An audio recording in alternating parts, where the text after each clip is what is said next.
It's showtime, I think. Are we live yet? Yes, it is showtime. We are 6 seconds into the video. It is Monday, and the agenda today is a little bit different than other agendas. Well, of course, we'll talk about Bitcoin and the market. There's some crazy expectations from a lot of people out there in the world. There's still a lot of tariff hangover. Is the worst behind us? We'll look a bit at macro, but we will look at a lot of charts. We'll talk about some new fights happening within the Bitcoin dev environment. We'll go to CTO for some of that. We'll talk about what is moving. Also, we'll talk a bit about energy too, because that was a big topic last week. We didn't have Mando because of energy, and now everybody's freaking out about, is there enough energy for the world, and how can we play this, and how can we invest in it? I did some work on that yesterday. And then, Marty, you'll keep us updated on what you see out there with liquidity and manipulation and overall crypto adoption. There's also a freak out regarding MicroStrategy dilution, what's happening with Bitcoin reserves. There's Europeans now, European treasuries are coming to the fore. And then a very interesting topic we'll touch on towards the end is a lot of people are worried about making a lot of money, and how do they protect that money by maybe getting another passport or something. Again, we're not tax advisors, but we'll touch on that too. A lot of people are concerned about that. So let's get into the good morning greetings. CTO, how are you this fine morning? I am fantastic. How are you all? Good, good. And Mando, you're looking bright in your nice green shirt. Yeah, I made it back. It was a little bit scary there for a little bit when the power went, and then it's in the afternoon when it had gone on for a number of hours, you start to realize that your devices are starting to run out of power, and I'm just like, oh, I was not prepared for this. I think after that I was like, right, I need to get a ton of different things. Spent the last week buying like a gas powered barbecue and buying a generator and lots of different small things. I was not prepared for what happened. I loved your little list, especially the last item. Did you buy the last item? That was my most viral post ever. Yeah. Clearly, a lot of people are thinking about that. It got like 3 million views. There was a point on about middle of the way through the day, on the first day it happened, where the police just said, stop calling. And I was like, God, this could get really bad if there's no power after a few days, and people don't get access to like medicines, and all the petrol stations were closed as well, right? So you couldn't get gas. So then it's like, well, if someone wants to get gas, then you're gonna get pretty lawless pretty quickly. So kind of wild. What is it? Control the money, control the people. Now it's control the energy, control everything. It's bonkers. Marty, did you have a nice weekend? Yeah, I mean, this is something that we've been dealing with for 5 years now, at least in South Africa, load shedding every day, 3 or 4 to 5 hours a day. And so, James, actually Tesla sells a lot of those battery packs in South Africa now. That's what people are doing. So there you see, alternative solutions are coming, but that's a little taste of what it's like when the infrastructure starts falling down. It's not fun at all. Good stuff. Well, let's get into the agenda real quick. Yeah, let's go. We're going to talk about some of the Bitcoin dev feuds happening right now. We'll get into the technical aspect of that. Is it going to change the protocol? Is it even going to happen? We'll talk more about more adoption, more buying, what's happening with strategic Bitcoin reserves. Actually, we know Arizona said no, despite having large bags of MicroStrategy, which is ironic. And then people are worried about dilution. And then people are worried about Solana not moving, despite the fact it's doing very well. It's just not going anywhere compared to Bitcoin. One other thing I do want to look at too is Bitcoin is now seen as an indicator for what's coming. We always spoke about it being the canary in the mine, but can it dictate where the S&P 500 is going and when it bottoms? That's super interesting too. So much more where adoption is happening in very strange places. We'll talk a bit about energy, AI, and how to rotate and how to manage allocations, and maybe how to retain riches with taxes, if we can get to all of that. So first of all, let's get the ugly stuff out of the way. This is what they call spam wars in Bitcoin. And there was basically, to sum it up real well, you've got this whole core Bitcoin dev drama about letting spammers spam. I think it's kind of what they did in the past with the ordinals and all that type of inscription on Bitcoin. but only happening in an enclosed area. This is where I get out of my depth. How do you see all this playing out, CTO? And is it a concern for folks right now? Impact on Bitcoin, impact on the protocol, impact on security. Is it good or bad? Yeah, there's a lot of people who are very upset in the development community. And it's basically two sides here. That the one is saying that let's store stuff in the Bitcoin network to enable other applications like NFTs and, I don't know, side chains and so on. And then there's another side who's saying we should not do that because it kind of will put more load on the people trying to run a Bitcoin node and thereby making it less decentralized and therefore perhaps less useful for the core use case of being a financial system. So those are the two sides and they are debating. And I thought about this a little bit and tried to take in both perspectives. And I do have an opinion here, actually. I come from telecom, right? And there I feel cost is very important. There was a lot of people in the beginning who said that it's fine that a mobile phone is expensive. It's fine that only important people can use a mobile phone. And we had a different opinion. We felt that no, everyone should be able to use a mobile phone. That's how we will win. And then, the rich people can use it also. And I had that opinion for Bitcoin as well from the beginning. I feel that it's actually not so fine if it costs $1, $2, $3 to send a Bitcoin transaction. I would have liked it to cost less. So when this was debated a lot, there was one of these wars in 2017. I wasn't around for the 2014 one, but for the 2017 one, I did have an opinion. I felt that it was fine to increase the block size, make it slightly less decentralized, but reduce the cost, have higher transaction capability to have a better network. Then this has been debated again and again and again and again. In the end, it wasn't implemented, so the block size wasn't increased, but there's been some other changes making it possible to store some data. Those who were proponents of this bigger blocks, they also said that a good use case is that we can store more data. We can make it into a database. And I actually don't agree with that. I don't think it's important to store NFTs on the Bitcoin network. I think it's fine to do that on Solana or Ethereum or some other network. We don't need to have it all in the same network.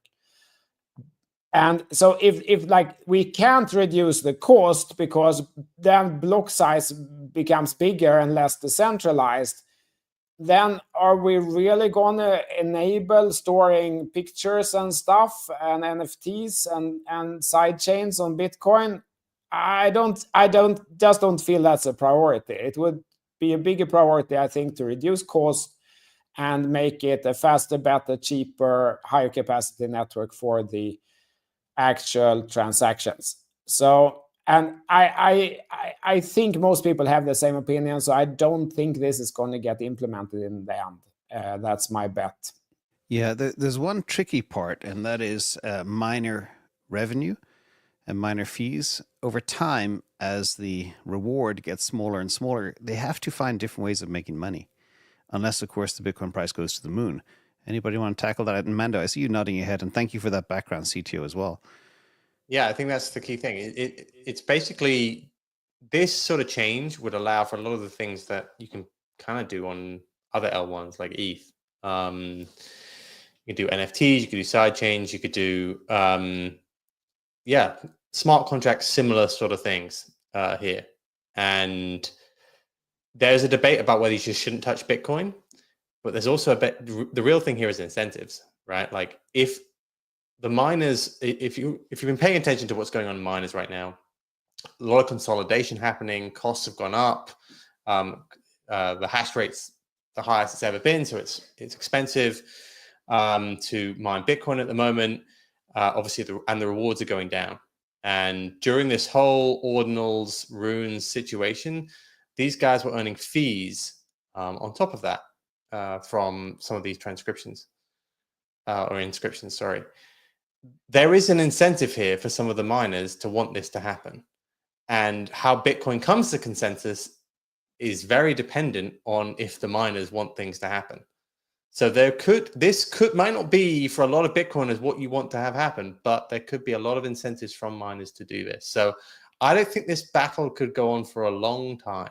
And even if it doesn't get implemented now, there may be a point in the future where miners decide that they want this. So exactly. I think it's a complicated one in that what you might want for Bitcoin might not even be what happens, because the miners have a lot of sway in what happens here in terms of Bitcoin reaching consensus about changes in terms of BIPs. In fact, we've seen companies like Marathon do some very creative things around tweaking code for optimizing their mining experience. Marty, last technical input on this one. One of the things that I don't know if it's related to this, but a layer 2 on Bitcoin is required. Does this enable that at all? I think you're muted, Marty. Can you hear me? Yep. Okay. Bitcoin has a basic inherent technical constraint. It's extremely simplistic and intended to be. The more simple, the better. It's a store of value. And I think we've seen over the last years, a lot of push to extend the opcodes to, the op return is what we're talking about, which is a small opcode script in the Bitcoin code that allows you to add a small amount of data. It's now 80 bytes to be embedded in the transaction. And that was used basically for metadata, but people started using it for images and NFTs. And at the end of the day, it has an inherent technical constraint. And it's never was meant to be an execution layer. And thus, other networks became execution layers to kind of augment that functionality. But I think that Bitcoin purists will always fight to extend Bitcoin core code base to be an execution layer to allow DeFi. And it's always going to be a problem. And I think they'll run into problems. Every time they do, they run into problems. Obviously, like you said, the miners will argue because obviously a nice payday, they get a nice jump in fees. But at the end of the day, I think that, the writing's on the wall. Bitcoin is a store of value. It has become a store of value. It's not used as a currency. So it's a store of value. So I think layer 2s are better for Bitcoin. And I mean, we can go through them all. Obviously, Solana is with the ZBTC is probably the fastest settlement of Bitcoin. Currently, we have SBTC on Stacks, which is Munib's been developing that a long time. We have Bitcoin Lightning, which seems to be quite dormant, although we do have news that, if you look at the channels, there was quite a boost last week. Coinbase making an initiative to use more of Lightning. So I think this is an ongoing problem. It all comes from the technical constraints of Bitcoin. And there will always be this sort of infighting to advance the code base versus keep it simplistic, let it do what it's intended to do, don't break the thing. And, this is just an ongoing thing. It's nothing new to me. That's my thoughts. I think layer 2s are the better solution for Bitcoin. All right, good stuff. One of the things about all this wrapped stuff, like you mentioned, ZBTC and SBTC and everything else, historically, I'm very big on pure form things. I don't like wrapped stuff. Is there an inherent risk in that? Does anybody want to take that one? Because imagine you have your whole bag of one Bitcoin and you decide to wrap it on Zeus or Stacks or something else. Zeus is not wrapped. So there's a big misconception between wrapped and pegged. Okay. Some of these layer 2s are simply wrapping it and like wrap Bitcoin, etc. That's just the total counterparty obligation. They own some Bitcoin somewhere, they create some derivative, and they say, well, we'll honor, our derivative because we have the backing, kind of like Tether and stablecoin. That's wrapped, and that is intrinsically risky because there's a counterparty. Remember, in crypto, whenever there's a human counterparty, there's risk. The other alternative is the pegged, which is the more modern approach, where you actually take in this case, like a Zeus did, the Solana actual code base of a validator, and you extend it to allow it to validate native Bitcoin transactions. So in Zeus's case, they're actually validating Bitcoin on the Bitcoin network. There is no wrapping. There's no wrapping at all. And that's the same as Stacks. Stacks has been doing that also for a long time. their network actually validates Bitcoin native transactions. And so you must be very careful in distinguishing those, everybody. Wrapped is very much more risky than pegging. And there's, when you talk about it, people don't really differentiate. And I think this is, like I always say, this is a new narrative. I think this is a new narrative of this year, 2025, going into 2026. I think when Bitcoin liquidity becomes a lot more useful through all of these competing layer twos, and we will see, how it actually turns out. But at the end of the day, if you want to send Bitcoin very fast, let's say I want to send you 1 Bitcoin, James, right now. The fastest, cheapest solution will win. Yeah, as always in the world. But but the thing is, the Z, and I understand the peg stuff about Zeus and everything else, but it is a Z BTC, which technically is a wrapped item. So it's more accurate maybe to describe it as a tokenized Bitcoin on the Solana network, rather than a wrapped version in the traditional sense. But it still is not, there's always risk when something changes its form. The difference is with a wrapped Bitcoin, if you redeem it, you're redeeming something that is institutionally with counterparty risk. It's not an electronic, it's not a digital unwrapping. Okay, it's a trust-based unwrapping. If you unwrap a ZBTC, in other words, if you redeem a ZBTC, within the code, it's actually sending native Bitcoin to your wallet. There's no intermediary. Let's wrap this up. Excuse the pun. And any thoughts on that, or CTO or Mando, regarding risk of anything ZBTC or wrapped assets? Yeah, I have a lot of respect for software complexity. So anything that adds complexity adds some risk. That's why I really liked, say this Thor chain approach, where you exchange it, L1 to L1. Once the transaction is through, there is no more dependency between the networks. It's you take if you want to do something on Solana, you put in Bitcoin and you get Sol out, and that's it. That's the end of story there. And you do the other way, it goes back from one L1 to L1. Nothing. The only thing that can go wrong is during the transaction. But maybe you have to be really unlucky for the world to go under during those 20 minutes or whatever it is. While whatever other solution you have, if you have some exposure the whole time, if something goes wrong and there is no good recovery, you're taking much bigger risk. And exactly like Marty explained, like if you have done a wrapping and then the wrapping engine breaks and whatever it's a much bigger risk. That can happen any day, and then suddenly there's nothing to unwrap. You cannot take out your money anymore because they've stolen the Bitcoin from the engine, sort of, or whatever it is. So there is definitely counterparty risk. Simplicity wins, and Bitcoin has that advantage today. It is really simple compared to something like Ethereum, where Vitalik is now talking about the problem with the complexity that it has grown into. And yet another 5-year plan from Vitalik. He's great at his plans. Yeah. Let's move on because we got a lot of stuff to get through. So let's go. Yeah. So this is a very quick kind of roundup. I'm going to try, since we all last met, we had a lot of weird stuff go down. We had Italy's central bank express concerns about Bitcoin's rapid rise. And that probably reflects some of the ECB concerns too.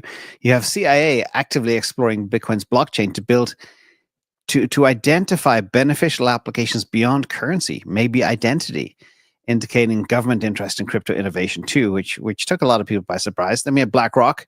They see Bitcoin behaving similarly to gold in geopolitical tensions like we're going through right now. Basically, a risk-off asset, digital safe haven. And, sometimes when BlackRock talks, people listen. And then we have TBG, the Bitcoin Treasury Group out of Europe, I think Paris, France. They want to buy 260,000 Bitcoins. And so now we're seeing a lot of weird stuff coming all over the place. Mando, I'll kick this to you first, because you know a lot about what's going on in Europe and maybe the CIA too. What's going on here? I've generally seen pretty bullish headlines for Bitcoin adoption continuing to. I think this whole recent period has been very, very good for Bitcoin in that we kind of followed gold back up, and I continue to hear people talking about it as just a hedge for what's going on in geopolitics. Really, I think the main thing that really shook people was that headline. That gold has outperformed the S&P. Well, I don't know if it has now because the S&P's bounced back relatively well, but just that figure alone makes you think that maybe gold is a good hedge now over the next decade, let's say, for potentially a retrenchment of globalization, and Bitcoin comes into that.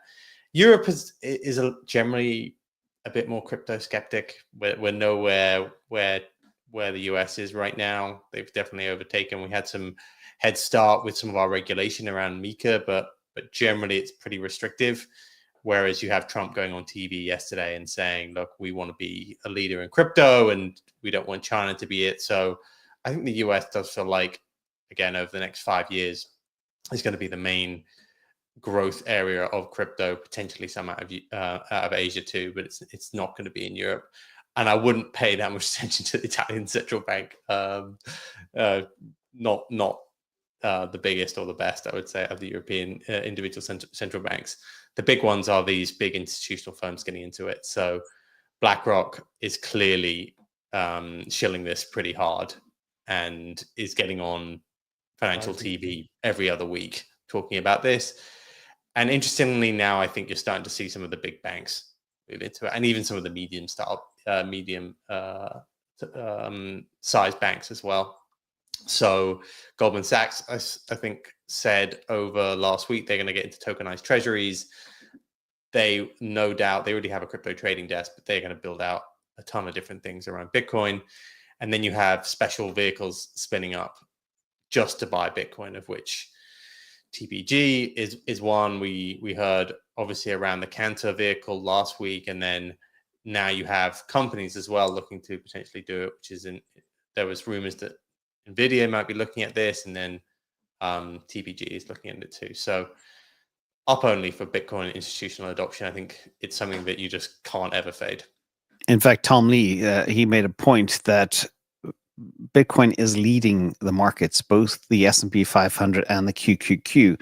So he's seeing basically a lag from the Bitcoin move and the response from the bottoms of the tariff tantrums. I think it was April 2nd when the market bottomed, and a clear turnaround since then, which is just over a month ago right now. And then we're seeing a lot of other things. It looks like all the bad news is factored in. VIX is kind of down. Everybody's weathering what's going on. And maybe the Fed will start talking dovish as well. Also, last week, I forgot to add to this list, but I don't know if you guys heard, but everybody was getting really excited about Bitcoin lending and the possibility of avoiding taxes that way by borrowing against your Bitcoin.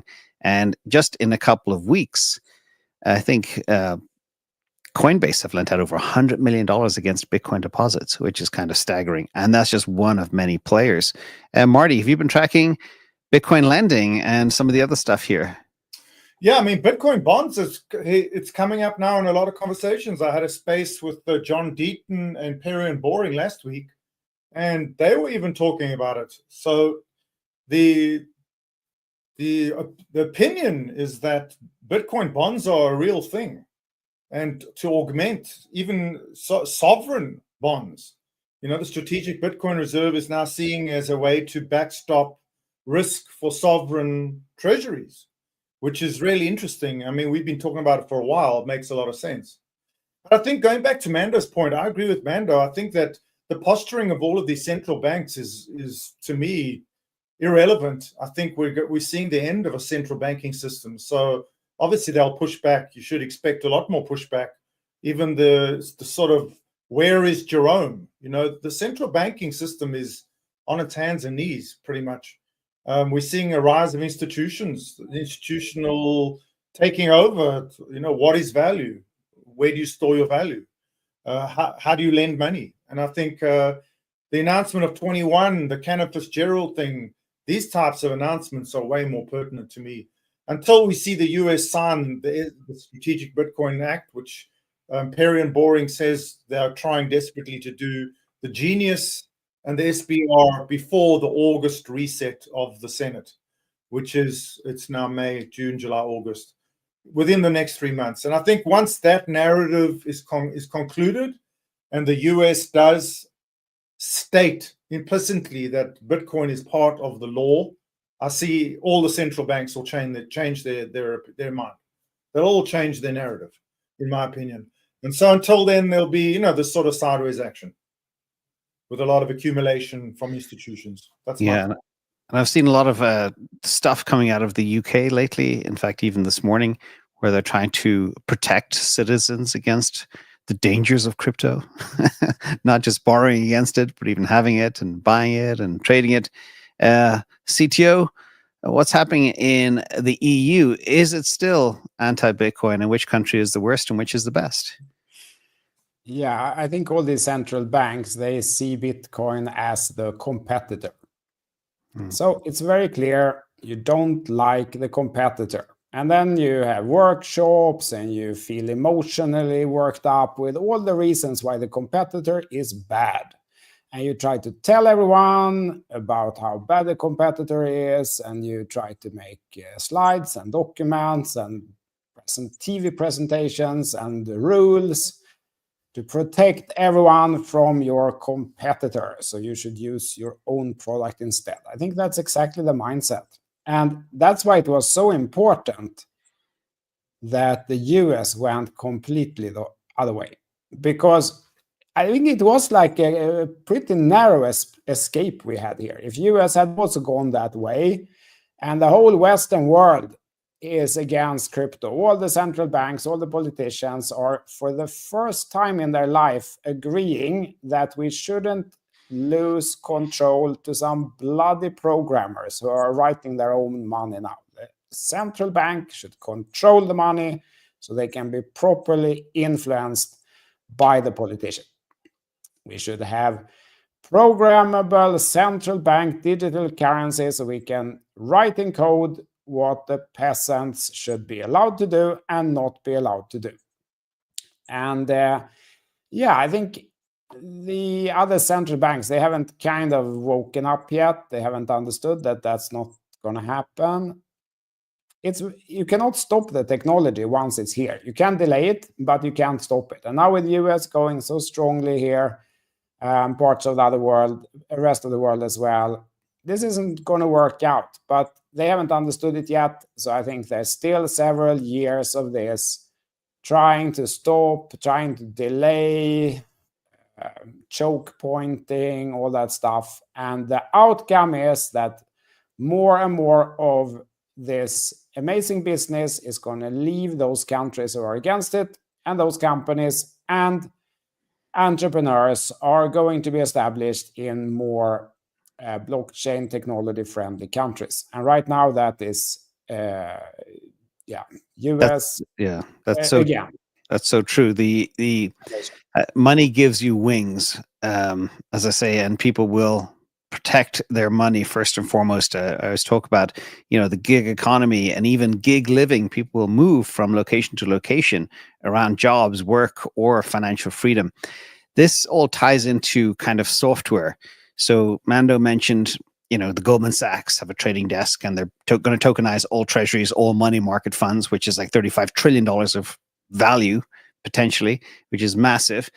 And then you got the US making big steps to kind of decriminalize code, where other parts of the world are trying to criminalize it. You got all this Tornado Cash ban, the Samurai wallet case, etc. Fair rules. There's a huge bifurcation in the world now around this software and money, but they're both inextricably linked.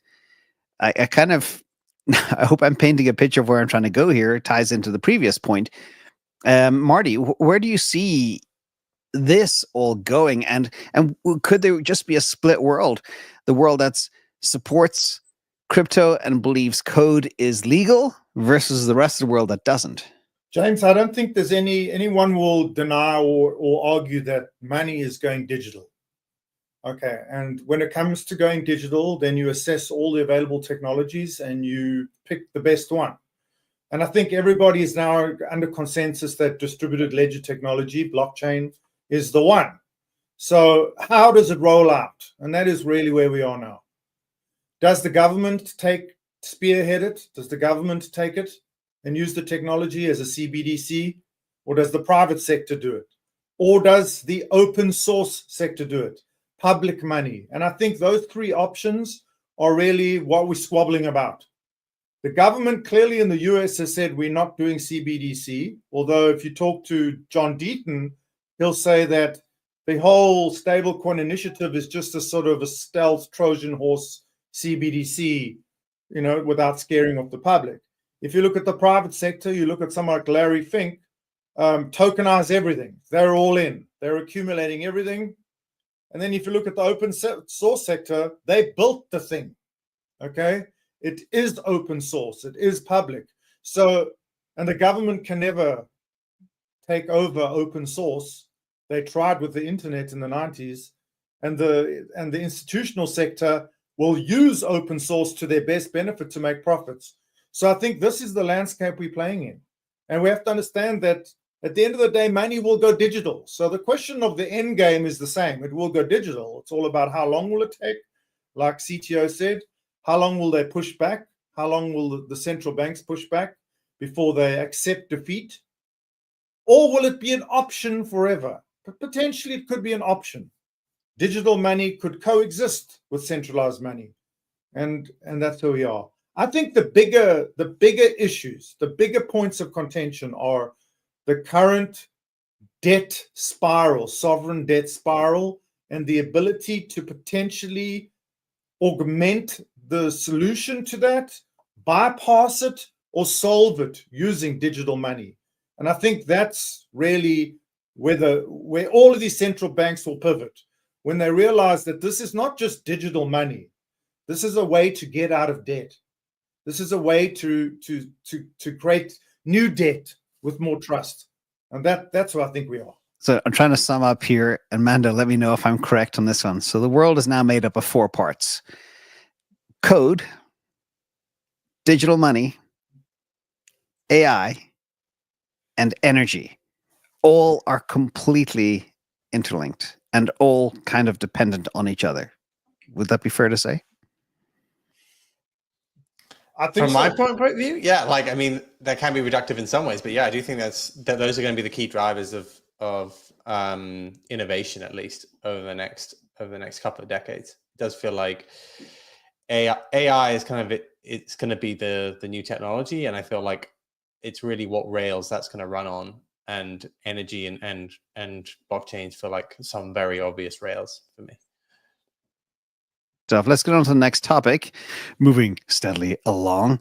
Bitcoin price dynamics and predictions. Tim Draper, who's an OG in the Bitcoin space, says Bitcoin's going to infinity, which means fiat is going to zero, which is actually what we've known for a long time. But the question is when. Does anybody pick up on that one? And also good news, the retail shrimps are back after selling for a year. The retail investor shrimps, there's folks with less than 1 Bitcoin, are stacking again, which is a very positive sign. The only people selling right now are those between 1 and 10 Bitcoin. And then what happens next in the cycle? A lot of people want to know, is the 4-year cycle over?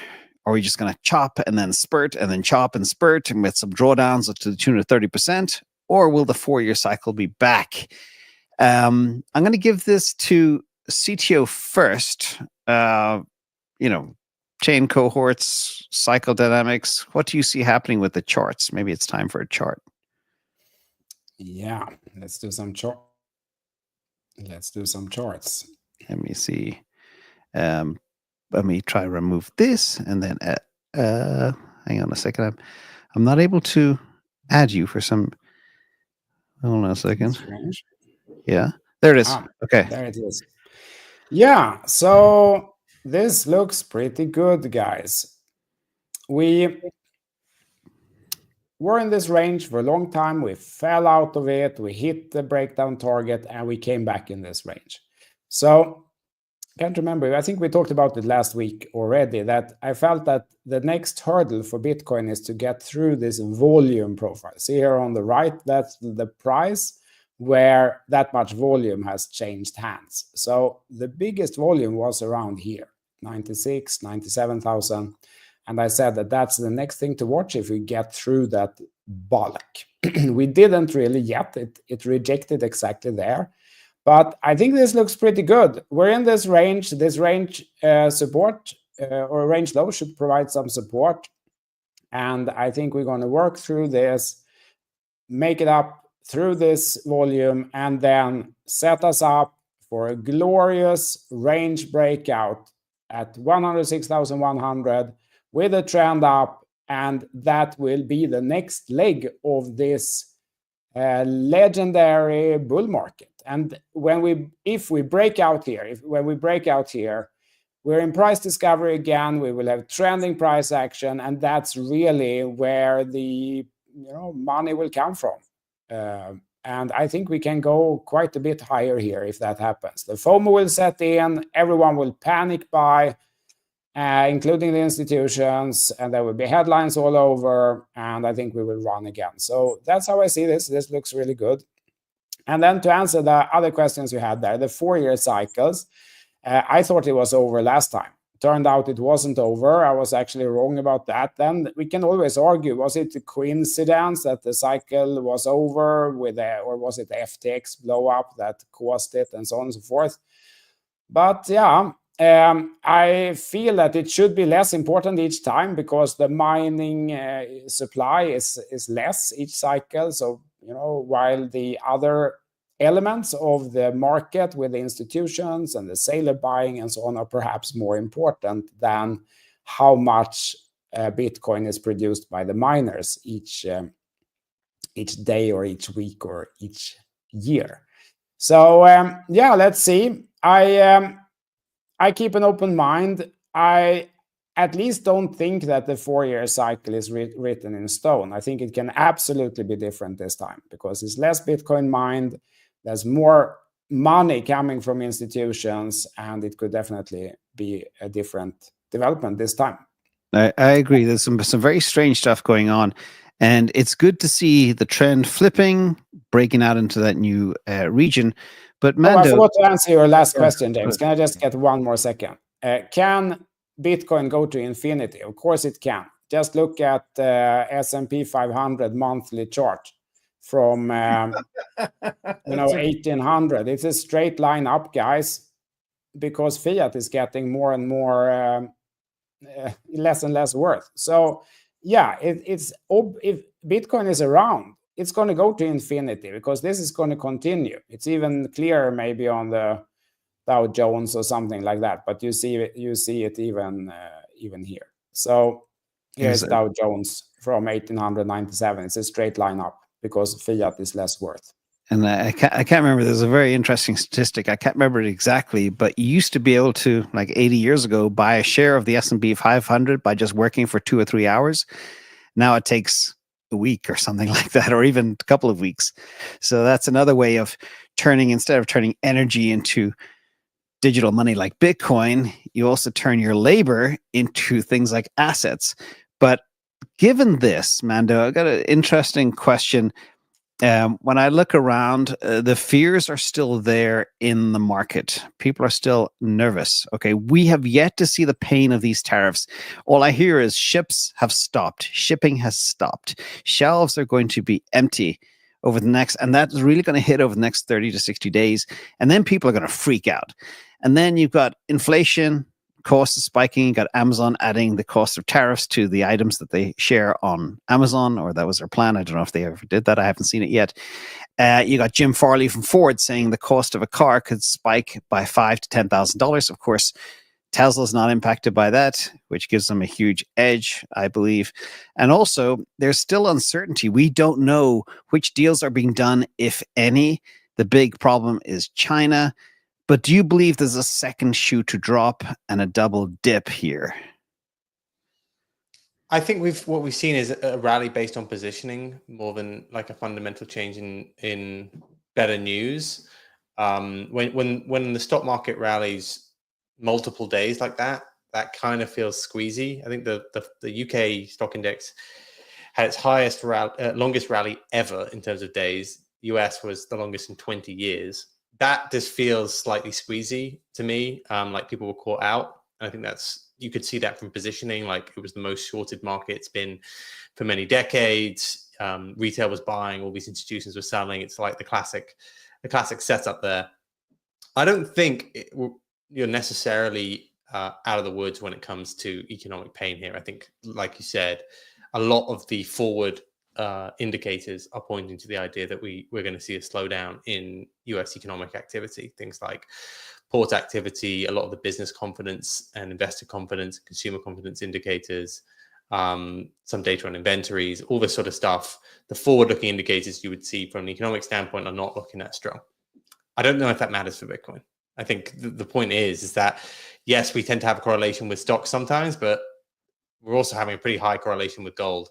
And I think this is still a market where Bitcoin is being viewed as a safe haven, and Bitcoin dominance could continue to go higher. I've said that, I've been saying that. So I think Bitcoin dominance could go up to 70% over the next few months. And I think that probably means that crypto doesn't go down like horrifically over that period. But I do still think this is a period where, yeah, we could still see some more pain in macro, because I don't think that's necessarily solved. The market is predicting that the Fed's going to have to come in and act. And it's just really when they do that. Unfortunately, some of the inflation data is pointing to inflationary readings, at least, although trueflation, interestingly, is continuing to show it relatively low. So maybe the Fed acts later in the year, but acts aggressively as soon as it starts to see a bit of a slowdown, or it tries to do other monetary stimulus actions like money printing or recapitalizing banks or that sort of stuff, or we rely on money printing out of all the other countries. So, but it does feel as though I don't know if people feel that safe in stocks right now, particularly cyclical stocks or in tech stocks. I think weirdly Bitcoin has got this gold narrative, so that's pretty strong. Yeah, there's so much to unpack there. You mentioned 70% Bitcoin dominance. This ties into what will happen to alts if that's the case. They're going to get completely wrecked. Maybe. I mean, it depends if you're looking on a relative or an absolute level. If Bitcoin goes to 150 and Bitcoin dominance goes to 70, maybe they don't get wrecked on an absolute level. But yeah, I mean, Bitcoin dominance has gone from 55 at the start of this year now to 65. Yeah, I don't think it going to 70 is that crazy. I think it could easily do that. Yeah, can you bring up Sol BTC CTO while you're there, because this will show us a lot of people are very concerned about Solana. It's still 50% away from all-time highs, and people are like, "What the hell's going on? Everything's happening on Solana. All the metrics are good, but the price action sucks." Absolutely, I would do that. I will do it just to reaffirm. I agree completely with Mando said. 70% here is where the resistance was last time, in 2019 and in 2020. And as you can see here, this has been a pretty straight line up. This is Bitcoin dominance, by the way. So, and the only thing that has changed is that the increase, can you see that here? The increase in Bitcoin dominance has become even steeper. And as you can see, it doesn't look that far from here to 70%. So that would be where I would guess, if we continue here, that's where I would guess we get some resistance, and perhaps we get the next cycle here where it turns. But let's see. It's definitely still a Bitcoin-led market. Now let's look at Solana, because it's very interesting. Here, ladies and gentlemen, is the SOL to BTC. So this is then to answer the question, should you hold Bitcoin or should you hold Solana? We're not looking at SOL to USD now. I will show that also. This is SOL to BTC. And if you've been here for some time, you might recognize this pattern. This looks to be building an inverse head and shoulder. It confirms if it breaks up this line at 0.00165. If we get a recovery up here, that's a clear bottom pattern in this chart. Then this is an inverse head and shoulder, and we should have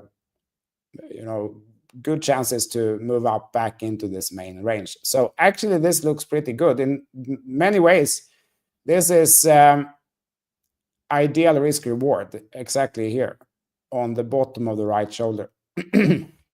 Then on Sol to USD, I understand people are upset, but we're actually back over the support level in Sol to USD as well, which was this level here at 127. We talked about it, you and I, James, for over a year, I think. And it did break, but it quickly recovered, the V-shaped recovery. So it looks more and more like a fake at this point. And right now, price is above support.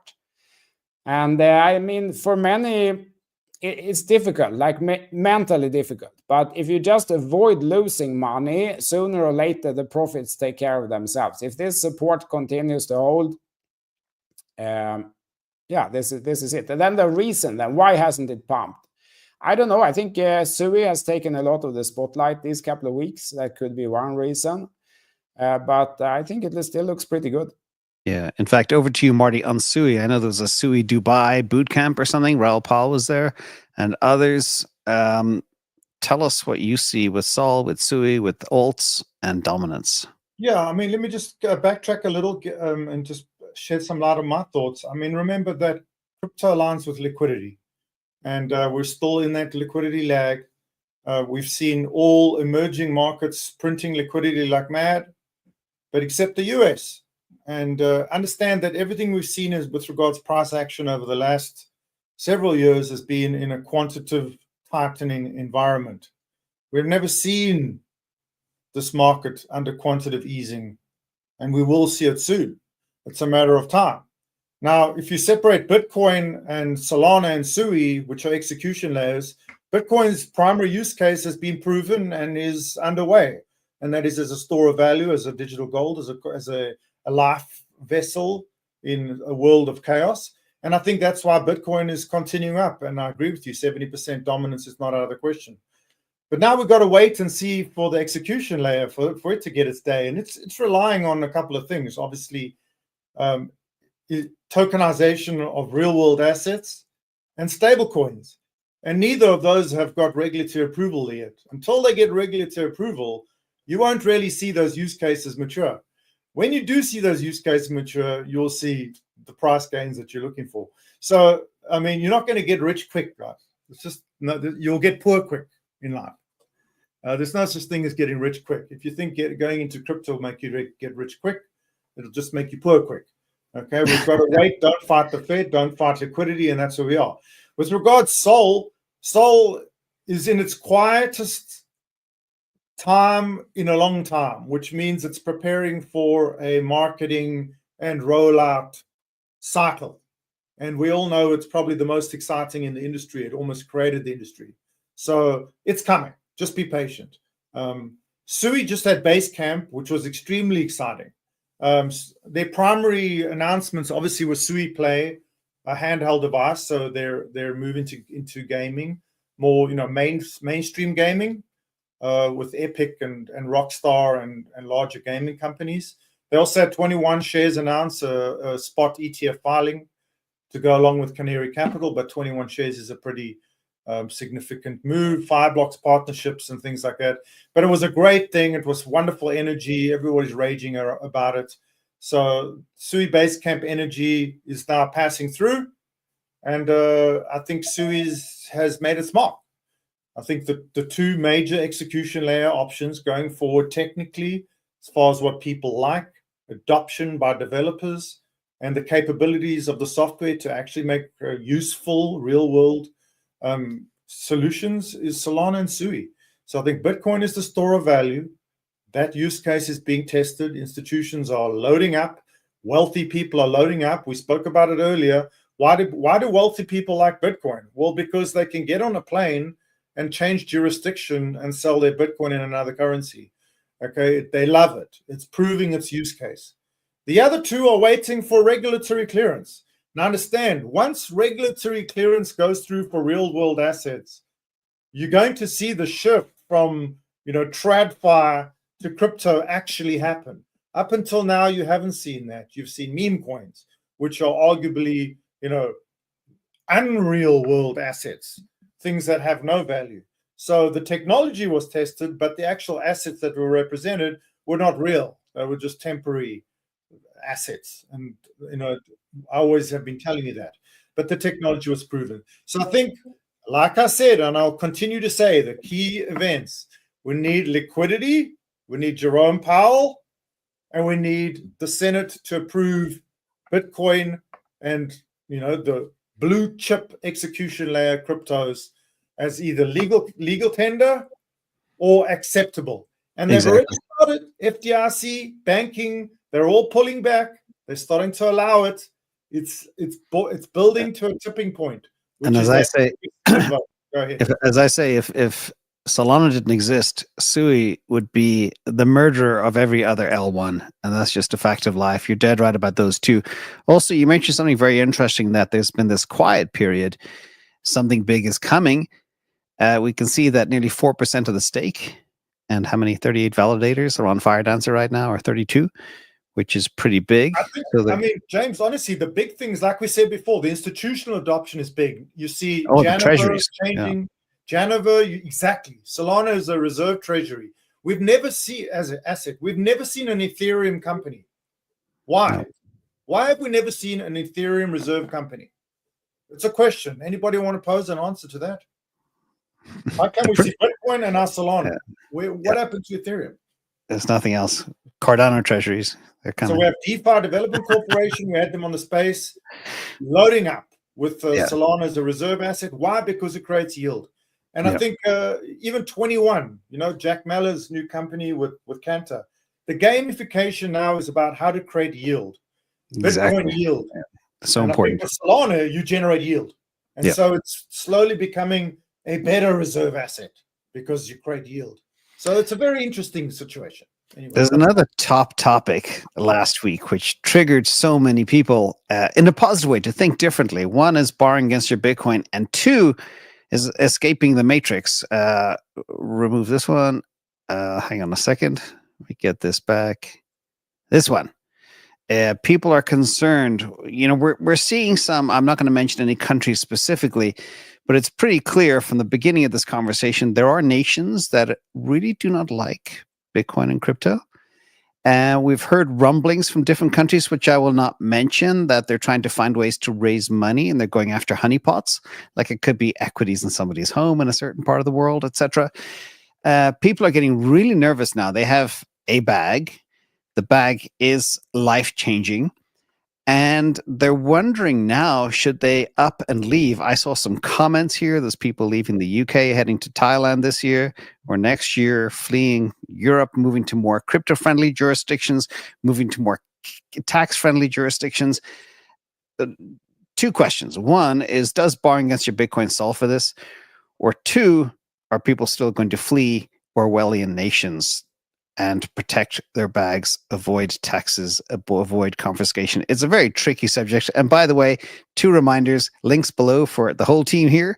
Don't forget, like and subscribe, follow them everywhere for the best alpha in the space. And second of all, we don't give tax advice. But Mando, I'm kicking this over to you first. Does money give you wings? And what do you see happening in the world? Yeah, I mean, obviously, I left the UK. And yeah, this was a big concern. There are some. What I would say is, it really depends on the country that you're in. So a lot of countries, at least in the last 2 years, have become kind of smart to this, and they have exit taxes on a lot of broader range of assets now. A few years ago, that was not the case. So, for example, I think Canada just did an exit tax as of last year. US has one. As do, I think, Australia, a lot of European countries. In that sort of scenario, that means as soon as you leave, it's deemed that any asset you hold, you have effectively sold, and you will have to pay taxes when you leave.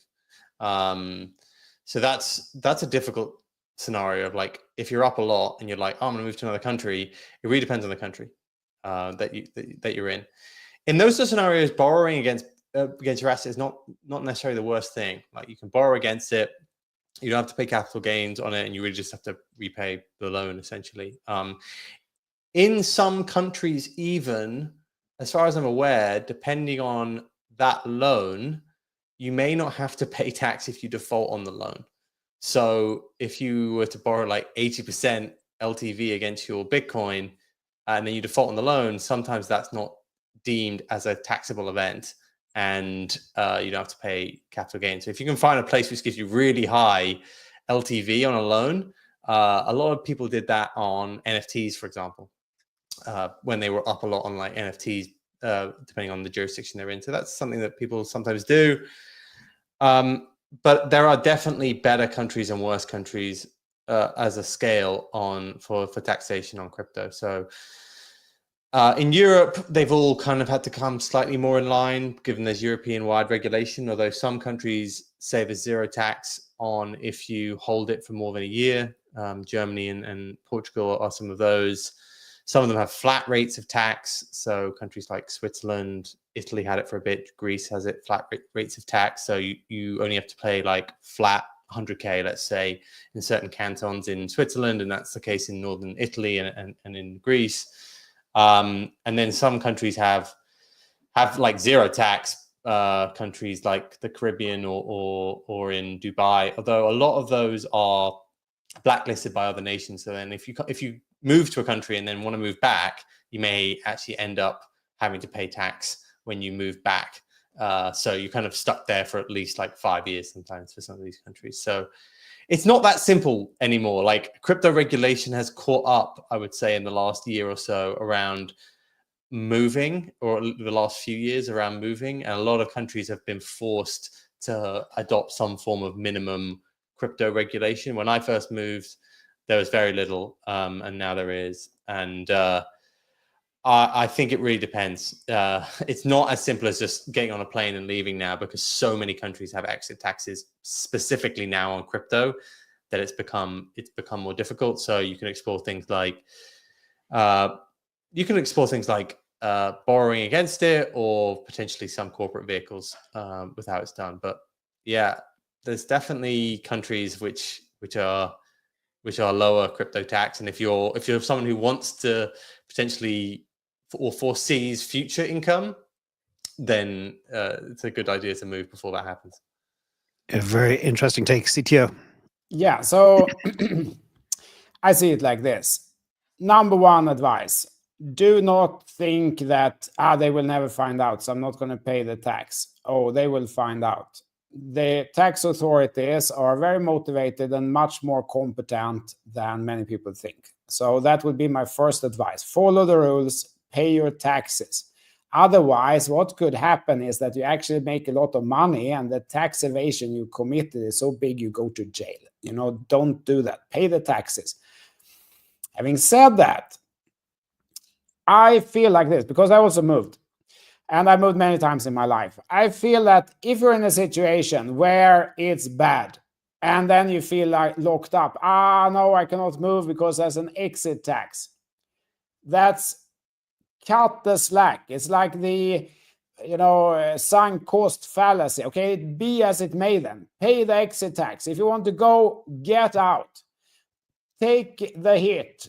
Cut the slack and move and pay the tax, because what will happen is that there's a day tomorrow. You will make new money tomorrow. You will live another year, another decade. The money in front is, for almost everyone, much more than the money in the back. And then you think, but I'm old already. No, I mean, look at Warren Buffett and all this, Charlie Munger. They made most of the money, after 90?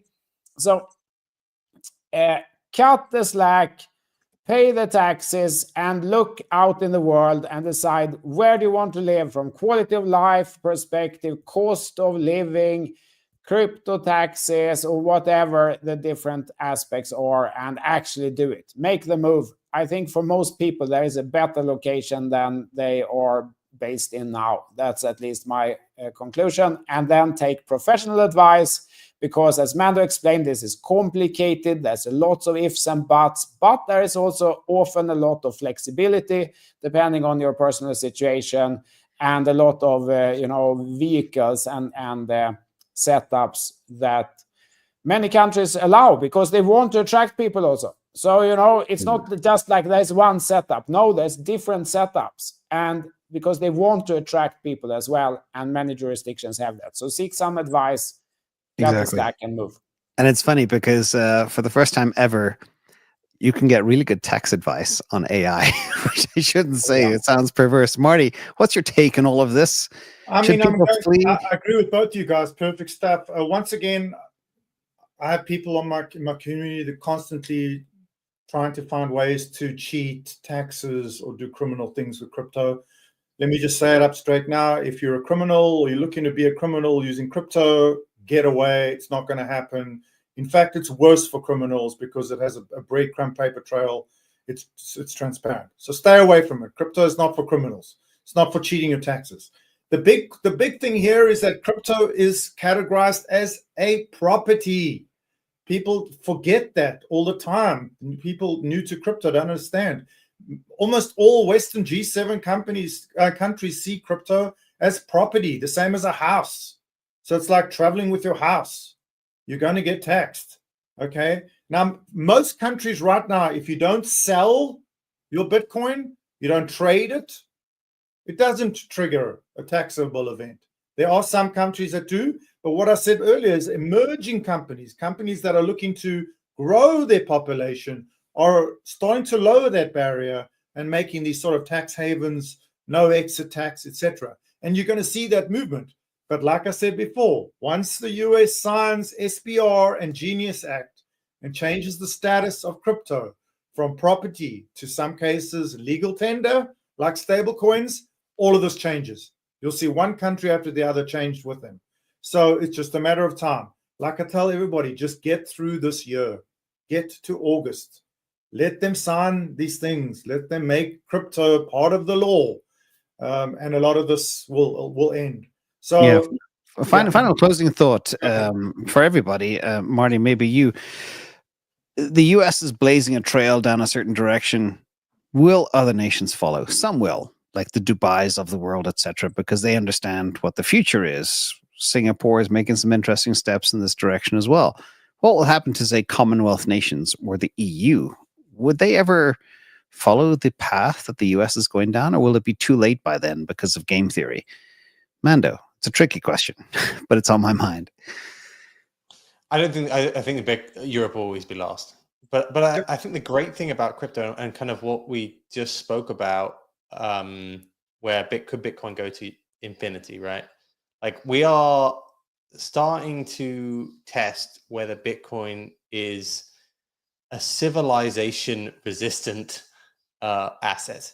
You know, like the Roman Empire, Greek Empire, Persian empires, all these great empires that you've heard about, all their currencies went to zero. They were either inflated away, and like you would have some of those coins, they'd just be valuable for their historic value, right? That's the same with every civilization that has come and gone, or great empire, let's say.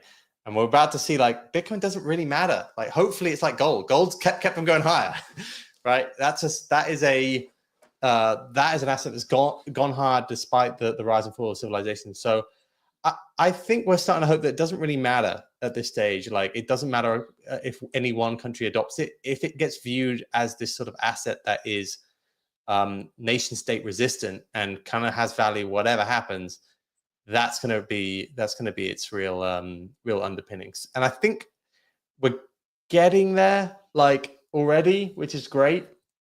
And the next couple of decades will decide that. Good input. We're at the hour, everybody. We try to keep this to an hour. Bitcoin is doing like a double, triple bottom today around that 93.6 level.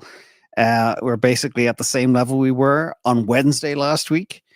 People call it Groundhog Day. People are frustrated. But remember, when you look at, again, Bitcoin is up over the S&P 500 since the tariff bottom. So it's hanging in there pretty well. And so is the dominance. Any final thoughts for the team here, the audience? And thank you, everybody in the audience. Don't forget, links below for all these channels. Follow everybody. You probably already do. Watch wherever you want. We just want to get the good word out. CTO, what's your advice for people for the next week? Seatbelts on? I feel it looking pretty good as long as we stay in the range here above 9,800. If that changes, I'll change my mind, but I think it looks good. I mean, Marty, closing thoughts for the week. First of all, people must always remember that this is a novel asset class, and so volatility comes with part of the game, and that volatility will always detract from it being, the status of legal tender. And we have to understand that volatility comes from gambling. It is the most highly speculated asset of all time, surpassing gold by 100 times. Okay, and we have to control that, and things are happening to control that. Until then, expect ranges and then large moves up or down. I expect very large moves. Bitcoin works like that, right? A large move is coming. Until then, there'll be a lot of up and down and a lot of speculation and a lot of narrative. Just hold, wait for the appreciation on liquidity. This week, we've got some big things, guys. We've got, obviously, Scott Bessent speaking many, many times. We've got the FOMC coming up in 2 days. 96% of traders are saying that they won't change interest rates. We've got Jerome Powell with a speech afterwards. We're looking for dovish tones. We've got a lot of things. China reports their gold reserves on Wednesday. That's a massive event to see how much gold China has actually accumulated to back their currency. There's a lot of things going on. Best advice for you this week, pretty much sit in your hands, in my opinion. Just let this week go through. Nothing should change. I think we're in that Wyckoff final SOS consolidation, which will be used to shake you out. And then I expect a large move to the north side, probably to test all-time high. Still looking at the 125,000, the target of the cup and handle that I've been going on about now for over a year. So that's where I am for this week. Yeah, interesting points you made there as well, Marty. Liquidity floats all boats, everybody. The macro is horrific. There is some pain to come. But remember, the tide is coming in, which raises everything up. And that is the most important thing to look at right now. Mando, closing thoughts from you, my friend. Just patience. I think we had a nice little move over the last few weeks. I would be unsurprised if that volume, that cluster of volume that CTO mentioned earlier in the show, it's going to take a little bit of time to get out up there. I do think that when we break 100K, we'll quite quickly go to all-time high. So, but I think we could range here for a little bit. Also, on the AI, I think DeepSeek R2 model comes out, I believe, this week, Friday. So that should be interesting. You remember the effect it had on the market the last time they released. So that's another little thing that's happening. But otherwise, Scott Bessent talks almost every day. Something is brewing. We will hear from Jerome Powell this week. Yeah, I think they're going to cut a deal with India first. And then that'll force China's hand, because the people on the ground in China, my heart goes out to them, but they're really hurting. You can watch some very scary videos online. But liquidity, that's a big point we didn't talk about. People need to understand China is hurting. Big time. Yeah. Really hurting right now. Like if you can't get your shampoo on the shelf in the US, who cares or whatever. But when people don't have food, it becomes very different. As Mando experienced last Monday. Anyway, we shouldn't laugh about this stuff. Again, everybody watch liquidity, hang tight. There is some good stuff coming. We did front run the liquidity pump a little bit from the 108-day on Bitcoin.